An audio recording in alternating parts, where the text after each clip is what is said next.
Fellas, you know Degree Cool Rush deodorant, right? Well, last year they changed the formula, and guys were mad about it. One dude even started a petition. So guess what? Degree heard us, admitted they messed up, and brought the original Cool Rush scent back exactly how it was. And it's in Walmart, Target, and other stores now for under $4. So grab some and remember why its cool, crisp, and fresh scent made it the #1 men's antiperspirant for the last decade. Degree Cool Rush is back, and it smells like victory for all of us.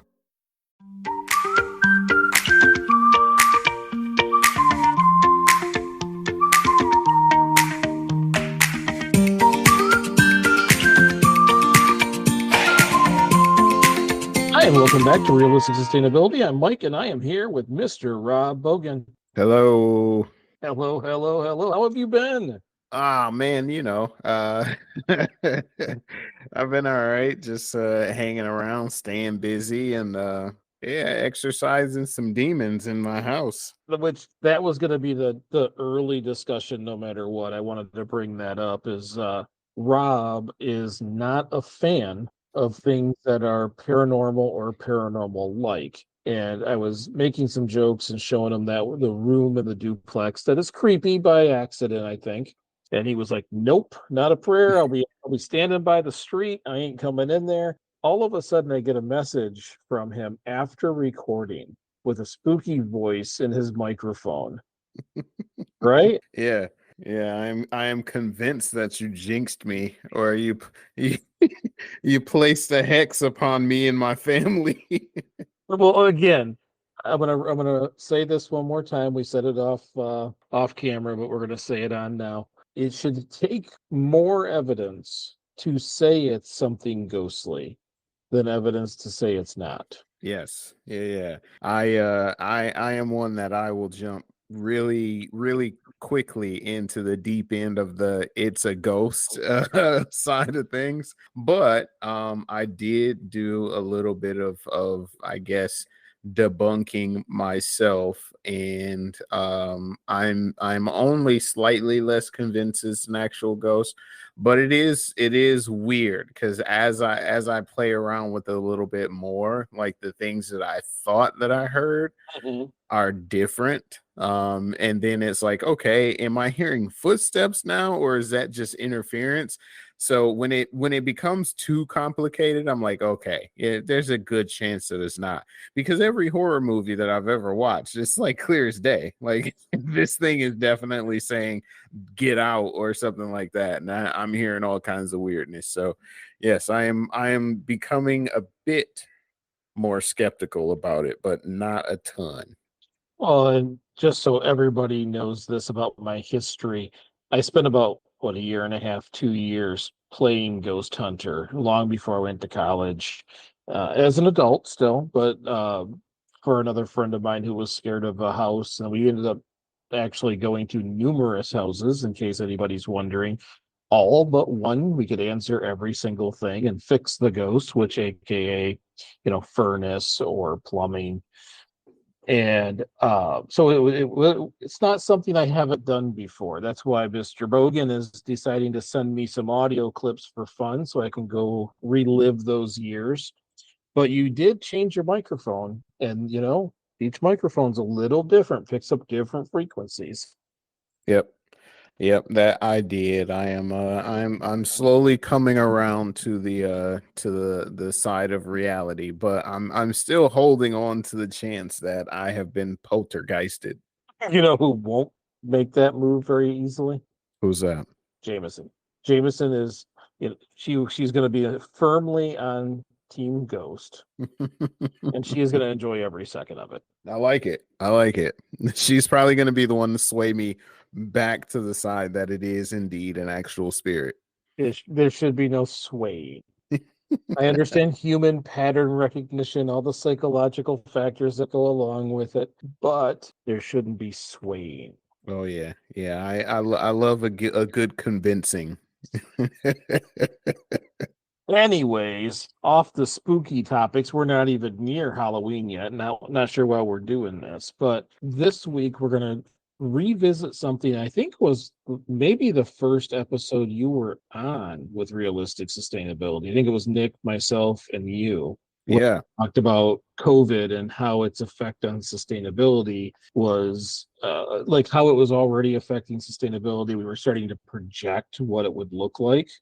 Mm-hmm. And so we're revisiting that. We're going to go back to it now, 4 years later, and say, what has happened? What are the things that are different? Yeah. And now, granted, a little bit different. We're not just going to visit some of the very small basics that we talked about. This time, I actually did pull the standards, the goals, the global goals. This will allow us to kind of zero in on some things. And Mm-hmm. since we have stats from before and stats after, it tells us kind of the direction we're taking. And I think some are probably right where you think. Some may be a little surprising or even disappointing. Mm-hmm. So, Yeah, I have a question for you before okay. we dive into the nuts and bolts, because I was thinking about this before we started recording. Um, do you remember your initial outlook? Like once you yourself learned, because I know you're all about the numbers and the patterns and possibilities. Do you remember what your initial thought about COVID was? Like hearing about how fast it was spreading versus, at the time, our administration saying that basically it was contained and it'll be an afterthought in a few weeks. You're talking about how I thought it was going to work with the virus itself and the trends and how it was going to go, or all of sustainability. Everything, how COVID would impact everything, how likely it was that it was indeed contained or not. And did you have any idea that it would have gotten as bad as it did? Oh, let's see. Well, I guess the first thing is did I have an idea that it would get as bad as it did? You never assume that. I don't think, unless you're a pessimist and your basement is full of canned goods and you're cheering on the apocalypse. Really, we were living in new times. This was something that hadn't been seen, and I will say in the internet age or even the 1900s, really. Hmm. And you hope that you're weathering a short storm. And I believed that with technology, we would likely weather a shorter storm. But it was my first pandemic, and I wasn't necessarily 100% sure how it would work. That is not my area of expertise. I found the experts and listened to them Hmm. because that's what you do when you aren't an expert in something. And you just kind of dealt with it. So, no, I didn't really expect it to go like it did. I it was unfortunate that when it came to government aspects, there's supposed to be a stabilizing factor, no matter how much people panic in the United States. Unfortunately, it wasn't. Hmm. And it fed the panic. The news played along. There used to be rules against inciting things of that nature. And if you're a governor or a senator online, you might want to look into that because it hurt a lot of people. For sure. As for how did it function with sustainability, I think my biggest surprise there is how quickly the mentality of I'm not going to use the term leadership, but those who benefit from the system, how quickly they really wanted to get back to the status quo. Yeah. That and not just because of the economy, but for their own benefit in general. How hard they still are pushing to get back to status quo. One of the points that we're going to talk about today is that work from home status, Hmm. where let's face it, the vast majority of these jobs, it was proven pretty darn quickly they could work from home and the company would still run. But in a lot of organizations, there's this irrational push to make people be in the building. Hmm. It hasn't proven to increase, your camaraderie. It's not more productive. It's actually less productive, at least through early studies. And it makes people happier to be able to manage a couple of things right from their home while they're doing their job. Matter of fact, they generally work more hours, unbilled hours, Hmm. from home than they do at the office. It is an ego thing that it's a control factor. And recently, companies have been using it to reduce headcount. So they've been doing this. You must be in the office 100% of the time. They know 20% of the staff will quit. Right. And then they didn't have to fire 20% of their staff. So I was surprised by how quickly, this segment of humanity tried to brush off and move on, even though they found successful ways to do things. Yeah, it's incredible. I will also answer my own question. I was on the other side of the fence. Like I was the guy that was like, this is it. we're done. We're out of here. But I have a distinct reason for feeling that way because I try to keep up with the news as much as I can. And I remember learning about it for the first time. And I remember hearing that, it's overseas, it's in China, and it's thousands of miles away. It's not going to be a big deal. And then, it started spreading to other countries, and then it came to the US. And at the time that we were getting our first initial cases, I was at a Comic Con in Ohio. And I can remember it was in March of 2020. And I can remember walking through the convention center, and it was the very first day of the con. So there was probably about 10 guests that had canceled. And I can remember one guest in particular, instead of being normally like up front at his booth, at his table, signing autographs and things like that, he basically bullied the convention center into pushing his table like into this recessed corner of the center. And he had black curtains draped all around his booth. He was standing behind plexiglass, and they were only letting one person in at a time, which is completely different from any Comic Con. Like usually you go in, you take group photos, they're like shaking hands and kissing babies and all that. And then Right. that was the first moment that I myself was like, okay, this could be pretty bad. Now, on the flip side of that, my wife was at a teaching conference, and the same time that this weirdness was happening at this Comic Con, their conference like shut down halfway through. They're like, we are no longer holding this conference. Check out of your hotel rooms, go home. Like, and that's when I was like, oh my God. And I, like you, I had no idea the long-term effects on it, but that was pretty much what shaped my opinion. Like, holy crap, this is probably going to be very bad. Well, and so Jamie and I, again, everybody knows we don't watch news. I will jump on AP and read some things here and there, but we were on a honeymoon. We were gone for over 10 days. Wow. And, so first of all, I wasn't following a lot of overseas stuff anyways. I work within my 3 miles. So like I've been saying in the past, Mhm. you, you help your 3 miles and you feel good about it.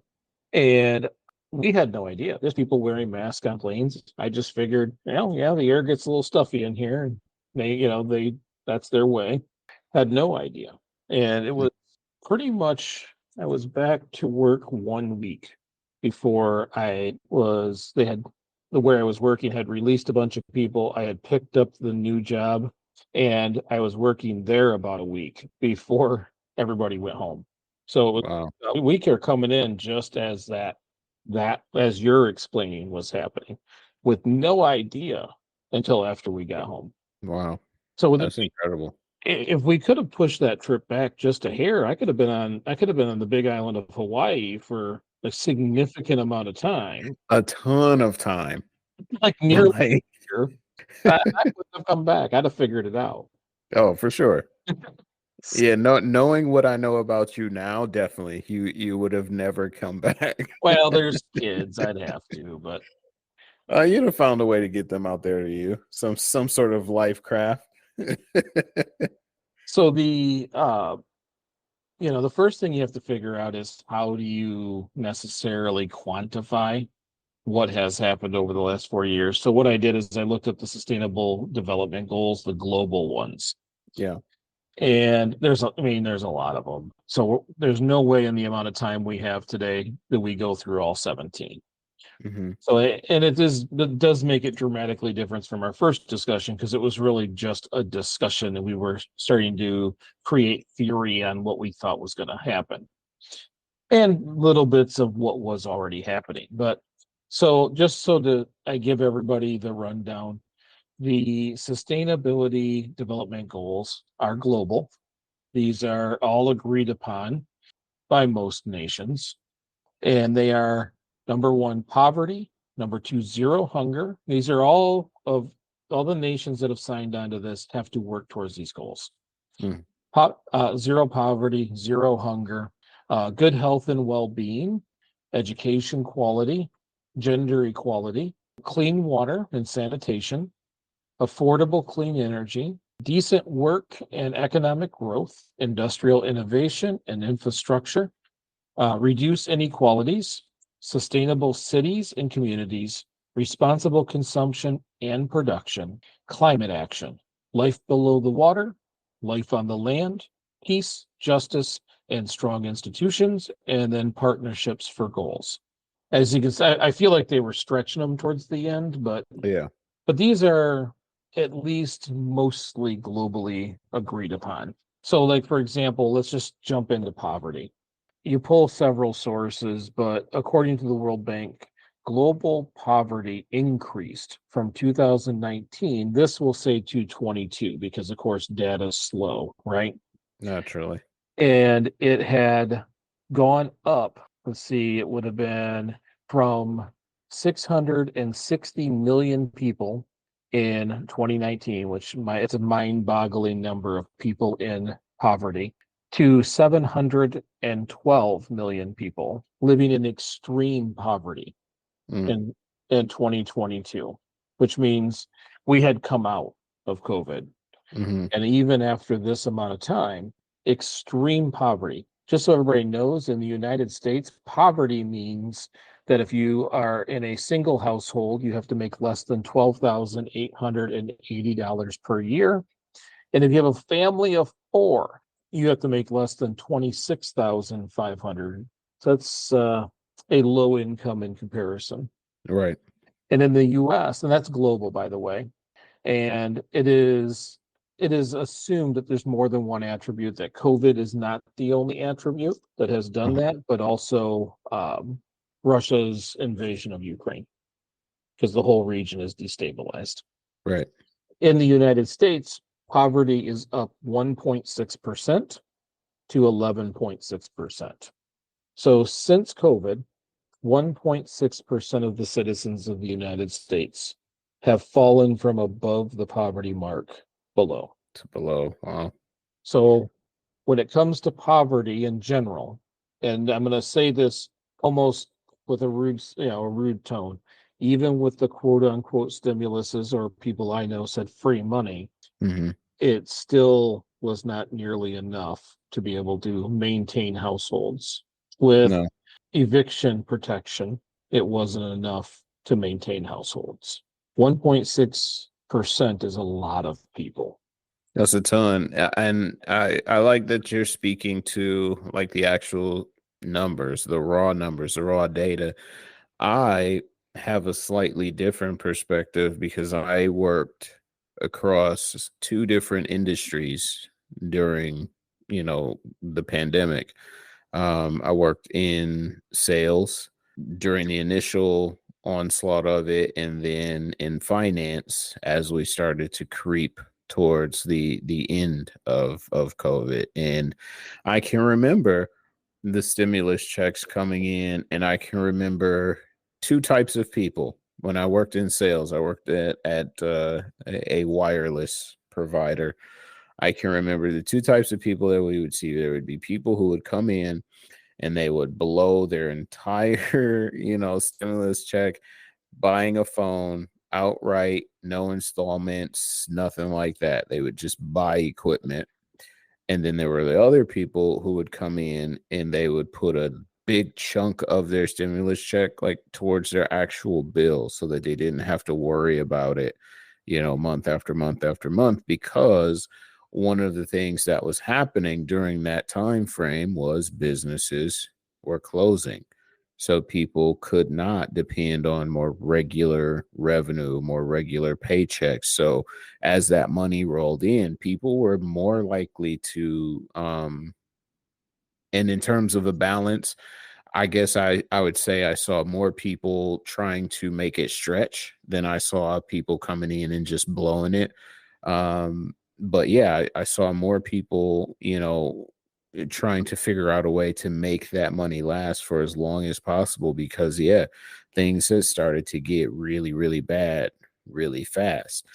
And then on the flip side, as I had transitioned into the world of finance, I saw people kind of same thing, like stockpiling every single, stimulus check that they got or tax returns. Like people just were not spending money at first. And then, as we started to creep out, I saw spending increase. But yeah, so it's no surprise to hear those numbers, seeing it from the inside, I guess.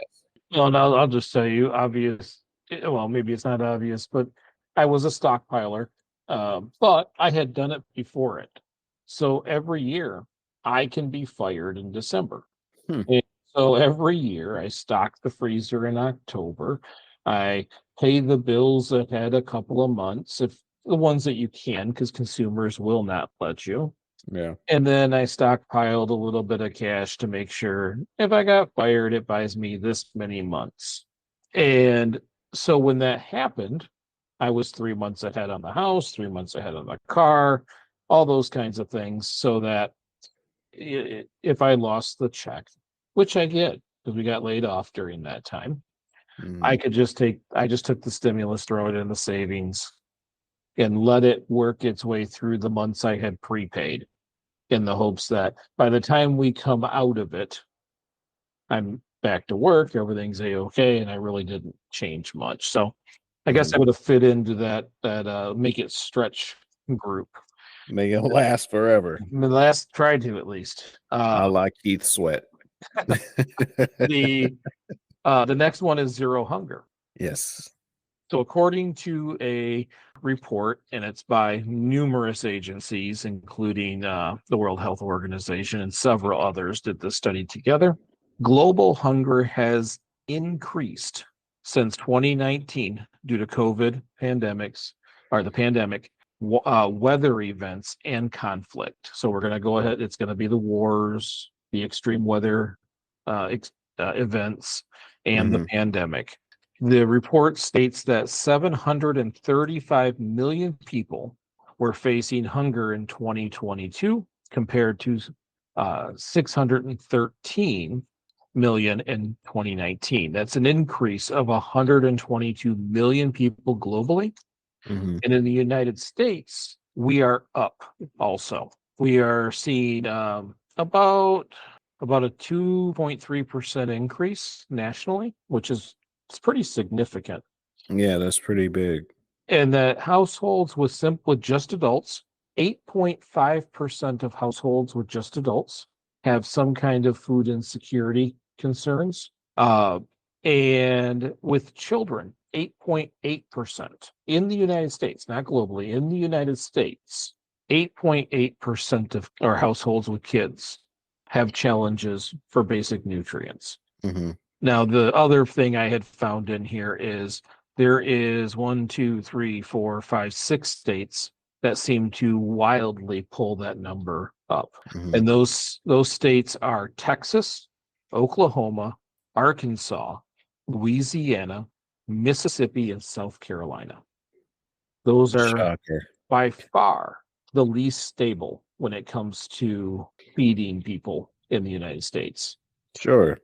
I'm curious. I say sarcastically, shocker, but I'm also curious, and I don't know if you have the data in front of you, but I know a lot of things changed in COVID, or during COVID, I should say. Restaurants, small businesses, local grocers were forced to, shutter their doors. But also, how much of that food insecurity was caused by poor policy, like the funding for like the Meals on Wheels being cut, and like all these funding for all these after school programs, which is how a lot of kids would get food because they didn't have it at home. I am curious how much that impacted it. But then also around that time is when we first started to also see the cost of things start to creep up as well. So how much of that? So that early, the cost was not from greed or inflation. Sure. That was because we were online, right? Where everybody was buying online. Very rarely were people going in. Mm-hmm. What we were seeing, and Amazon got in trouble for it, and they probably should have gotten in trouble for it. They ran an open algorithm. Mm-hmm. Because there was times I would go shopping on Amazon and get Kashi breakfast bars for 17 cents a box, because the algorithm, if no one buys them, it goes down. If people do buy them, it goes up. Mm-hmm. What they got in trouble for is sales of Clorox wipes and Clorox wipes, the masks. hand sanitizer, and the one I'm Yeah. really was thinking of was Lysol. Yep. Oh yeah. Toilet paper. Toilet paper. A can of Lysol, I think, sold for like $2,000 or something like that, because the algorithm doesn't know that we're panicking. Right. It just knows that the volume is high, the inventory is low, and it keeps bumping the price up. Now they have bookends. Now you'll never get your 17 cents a box on Kashi breakfast bars ever again, but you'll also never see $2,000 for a can of Lysol. Thank God. You're right. And so when that was kind of our price fluctuation, you didn't see a lot of gouging, because if it was reported, it was resolved. Good. Okay. Now, why prices are higher now, it's a mix between some inflation and a lot of greed. But Right. that is, we actually, how Meals on Wheels getting canceled, stuff like that. Mm-hmm. McKinsey, oh shoot, it's McKinsey Bezos Okay. had donated a significant amount of money to a lot of rural counties, and Shiawassee County was one of them, where we could pay a certain amount to restaurants to make meals that people could come pick up. Well, because people feared coming and picking up, we just drove them around, dropped them on porches. And so we received some of that money from Shiawassee County, and that was through Mackenzie Bezos, straight from whatever organization she has created with all that funding. Mm-hmm. And I took full truckloads of food door to door for a long time. So those programs were still there. You just had to know. The bigger problem is, if you're not going to school, you can't get a school lunch. Right. And if you don't have a home, no one knows you're hungry. Mm-hmm. So a lot of the organizations where unhoused individuals would stay closed. What you had was, okay, here in Michigan, we got a food card from the state of Michigan that said, hey, you got, kids get free lunch. And since they're not going to school, here's this to get them free lunch, Mm-hmm. which helps some of the food insecurity of Michigan. But if you don't have an address, you didn't get that. Right. If you lived with someone else, multiple families in one home, and it's unregistered, you didn't get that. So there were holes in the system, even though they were trying. I got you. And then, of course, with the so I guess another thing, because I feel like there's a correlation between the increase in joblessness, I guess, the increase in businesses shuttering, and then, of course, food insecurity. Like they all kind of feed into each other. So where do you think our biggest miss was in terms of either, preparation or policy in terms of being able to, and I know a great chunk of that is not preventable. Like there's no way that you can completely prevent it, but at least, slowing it down or being better prepared of it. What do you think our biggest miss was? I'm not sure it's a miss. I guess, okay, the biggest miss is lack of preparation. Okay, because it's not like this wasn't foreseen. There's Sure. several agencies that did foresee, and they foresee a worse version, a bacterial version of the same thing. Woof. Yeah, and so probably if I had to pick, a failure, the first failure would be preparation, because it is human nature to have fear, and I'm not going to hold it against anybody, because yeah, I had some. It's Mm. human nature to have fear. We asked medical professionals to overlook their fears and do a very, very challenging job. But what about the shelters?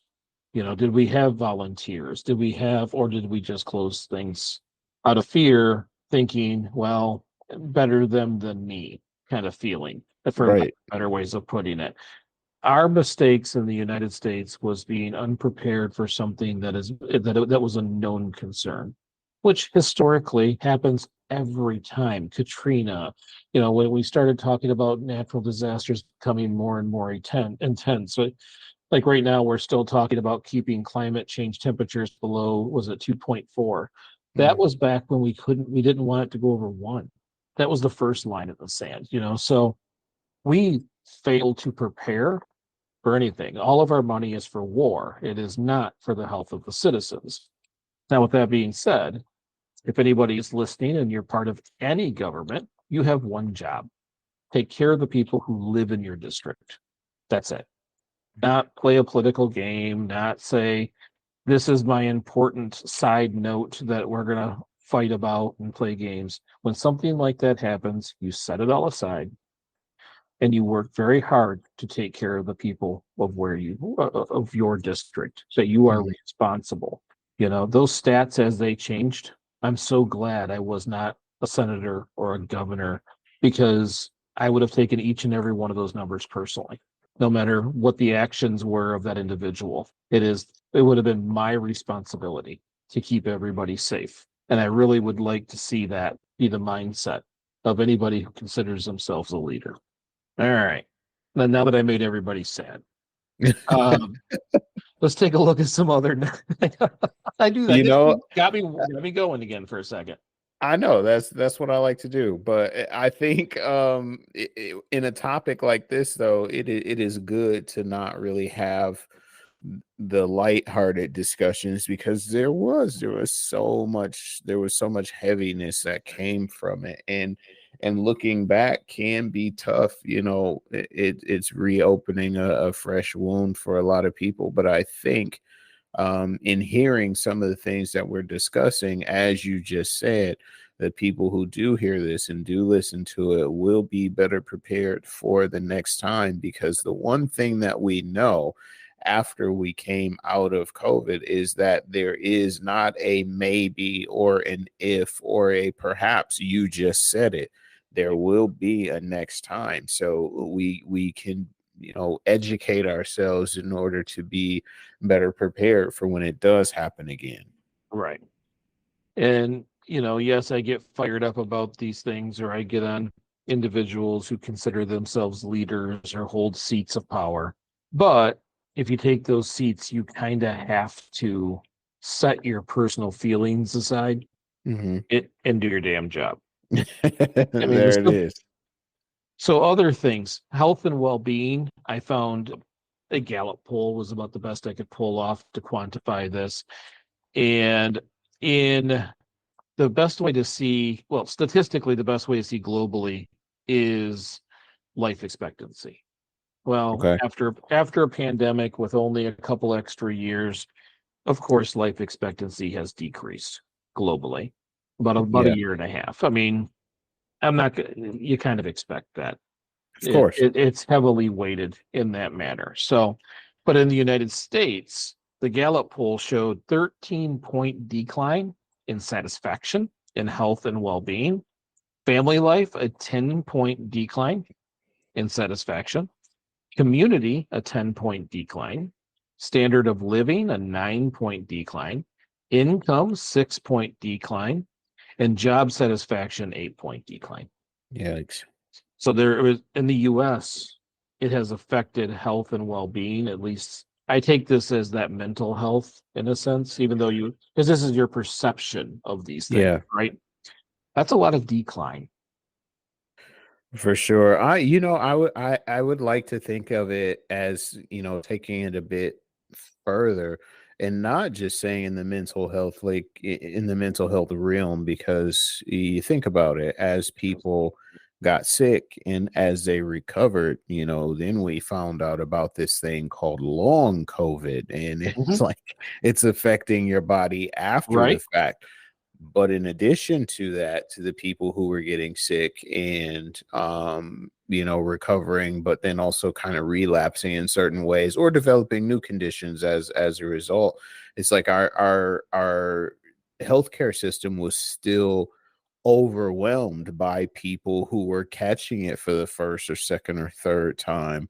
And then, yeah, I mean, going back to the original talk points, as people start to lose their jobs, they're at home more. And then, yes, that part of the mental health like weighs in. I myself am extremely thankful for how, and this is the one good thing I'll say about the company that I that I worked for at the time, is they had a plan in place to where we kind of alternated shifts. Like, of course, they're not going to say, okay, you just stay home until we figure this thing out, but they split us into groups. Group A would work one week and then they would have the next week off, and then group B would work that following week and they would have the next week off. And the week that we had off, we were still paid 100% of the way. So I was blessed enough and fortunate enough to not be as financially impacted as other people, but my mind immediately goes to those who were, and it's like, okay, now you have to worry about your health, you have to worry about where your next meal's coming from. So yeah, that would be completely mentally taxing. So all of those stats that you just listed off make complete and perfect sense, because COVID was, in a nutshell, it was, I hate to say this phrasing, I don't mean it in the literal sense, but it was kind of the perfect pandemic in terms of how it affected everything, Mhm. our economy, our environment, and our ecosystem. Well, so I know we're getting close to time, so I'm going to run through some stats. But there's one thing I want to end with that is a positive that Okay. came from, or it was surprising to me, Hmm. but still a positive. At least, okay. Let me go through this. So, Okay. gender equality, there is still some significant issues to resolve, Hmm. but in general, globally, we are still seeing an increase and closing that gap for gender equality. Love Um, to see it. there are some regions that are still really bad, especially for violence, because both in Africa and the Middle East, there's 1 in 3 girls ages 15 to 19 can still be mutilated. Mm.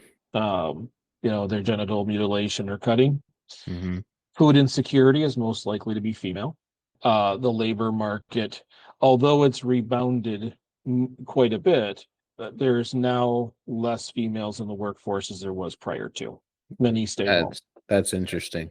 Clean water and sanitation. World clean water access is at 72.93%, which to me feels wildly low, but it's a increase of almost 0.5%, and it has increased every year, including the pandemic. So that never even got derailed. Clean Mm, water access is continuing to get better, but at 73%, I think that's embarrassingly low. definitely. Um, clean and affordable energy. See, that's where they mess up. When they say clean energy, you see a significant jump. Affordable, you do not. Right. Affordable energy is not a thing at the moment. It's up tremendously from prior to pandemic. But with wind, we're actually a very distant second in the of the countries producing wind energy. China first, us second, Germany third. Mm. We are a very distant second in solar. First China, then us, then Japan. We take the lead when it comes to geothermal, right behind Indonesia and the Philippines. And then hydro, we're not on the list, Norway, Brazil, and Canada. Interesting. Loss of income through number 8 is their decent work of economic growth. Labor income losses have reached up to 15%. Oh, And the Americas hit the hardest of all regions for loss of income and wages. So there's a ton of other pieces in here. There was no way in an hour that we were going to get through all these different things. But we also talked about, in the first one, we talked about Amazon, the birth. That really was the big kick of Amazon. They are now, I believe, the 13th largest country at GDP. If Amazon was a country, and that hasn't caught Apple yet, but they're getting there. They're getting there. Yeah, they're creeping up. Yes. When it comes to sustainability, cardboard is like Amazon is using all of the cardboard, which means we have greatly increased packing materials, cardboard, ink, facilities throughout the United States, computing power. Yes, right there. I've got some behind me. All of that consumption. So one of these sections is responsible consumption. We are nowhere near that. None of us, very few of us, I'll say. There's still some great people out there doing some amazing work, but very few of us are responsible consumers. Yeah. And I would say very few are responsible producers still at this point. Well, I know that being in an industry where it's talked about like sustainability, it is really just part of the marketing team. They are not doing the things. They're looking for cost reductions, which is sometimes can lead you in that way, but they are not building a sustainable long-term business. They are not looking at all the factors and building from the ground up. They are running around going, it's sustainability, find me something cheaper. Interesting. So anyways, I know we got to wrap up here. So I'm going to tell you real quick, globally, when it comes to education, and Jameson's behind me, patiently waiting for me to finish the show. You can't see any of that. In case, so I said that because Jamie is not only not patiently standing next to me, she's now putting like signs behind over my shoulder. Again, the beginning of this is not fantastic, but the World Bank estimates that 70% of 10-year-olds in low or middle income countries, not just families, countries, this is global, are in learning poverty. So we're talking about kids, about 725 million children worldwide are in a situation where they're in learning poverty, which means that they read well below the standards. They do not have access to an education that allows them to catch up globally. But in the United States, even through all of the demonizing education and all those factors, dealing with COVID, which was very challenging in the school districts, at least it was around here, U.S. education continues to rise more than 1% for high school graduation, and college grads up 1.9%. That's awesome. So I don't know if that's a skewed number because some people left the workforce, went back to school, but they're succeeding. Yeah. And that's the part that matters. They're succeeding. They are doing well. They are hitting the milestone of graduation. You have found a way to snatch a silver lining out of what has otherwise been a fairly depressing show this time around. It's been tough. Well, and it's COVID. I don't. Yeah. I think there's only a few good things that came from COVID, and they're trying really, really hard to take them back. The work from home kind of situations where people can actually spend more time with their families, and I'll be damned if they're just going to try to yank it back, to push people back to that old way. So there really is just very few things that came out of that in a good way that didn't get, in a sense, bastardized for profit afterwards. Sure. So I'm going to pull every silver lining I can find out of it, and I'm happy, at least in the United States, we're getting a little more educated, even with the political fight against it. Right. Yeah. Because there was a very, very tough, and you know what? I mean, I don't want to say that it was 100% political, but also at the same time, it was kind of like COVID forcing everybody's hands. Like I can remember again, my children themselves, like they pretty much lost a year of, in person, in depth schooling, and everything was done online and everything was done from home. And I feel like in a way that impacted their ability to learn, especially when they kind of reintegrate it back into the school system. Yeah, we had a heck of a time when it came to education. Aiden, we told the story several times of, he was a freshman. So he went from eighth grade to ninth grade, that big jump that is already challenging. And, maybe some of my bad parenting, I've always told him, if you get a C, you know what kind of effort it took to get a C. Now, what grade Mhm, you want? That boy was working 8-10 hours a night. But we mhm. found out that a mistake was made and they gave him sophomore classes. And Ah, here he was thinking, oh my goodness, look how hard high school is. When he had a whole year skipped, he was in like Spanish 2 online when he never took Spanish 1. right. Yeah, that's So wild. how many kids across the United States ran into these kinds of issues, ran in where people didn't notice, or they Right, did get further behind, or they needed that one-on-one help with reading, but in the household, it couldn't, there maybe we weren't necessarily ready to, we didn't have those skills as parents. right. Everything was internet. To see that some of those numbers are climbing, that some of these, it could be skewed for all I know, but at Hmm. least statistically, it looks better. So I don't know if we're just passing people who shouldn't, but I do believe everybody grows at their own rate. And if they weren't ready by then, they'll be ready at some point.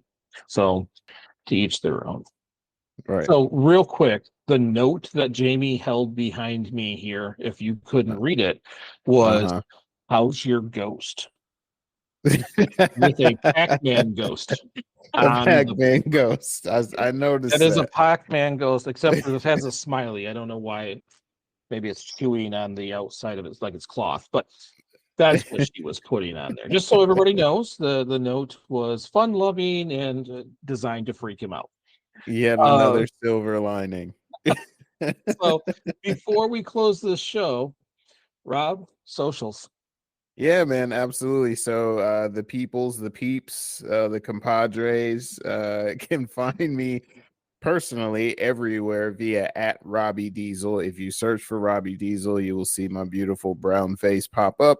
Or you can check out the brand, the site, the media company at the Curated Culture on Facebook or Instagram, and then at _ Curated Culture on X. Excellent. And I do look forward because we're going to get you out here and I'm going to take you on a tour of our, what Jamie calls the haunted duplex. It's not haunted, it's just an old house. We'll have to take you on that and show you all the rooms Mm-hmm. so you can get the full experience. Now I say that he's not going to come now. No, I'll come. I just got to make sure to get some sage, my rosary, and some holy water. Well, this should be fun. And for the rest of you, thank you so much for listening. We greatly appreciate it. Recently, we've seen a significant uptick in listens. So thank you for supporting us in all the ways that you do. If you like this episode, share it with a friend or on social media. Maybe one of these days we'll hit the rest of these topics and do a COVID versus sustainability number 3. So we appreciate everybody's support. And remember, we're just trying to get a little bit better. Little bit, big bit. Thank you so much for listening. I'm Mike. And I am Rob. And we will see you soon.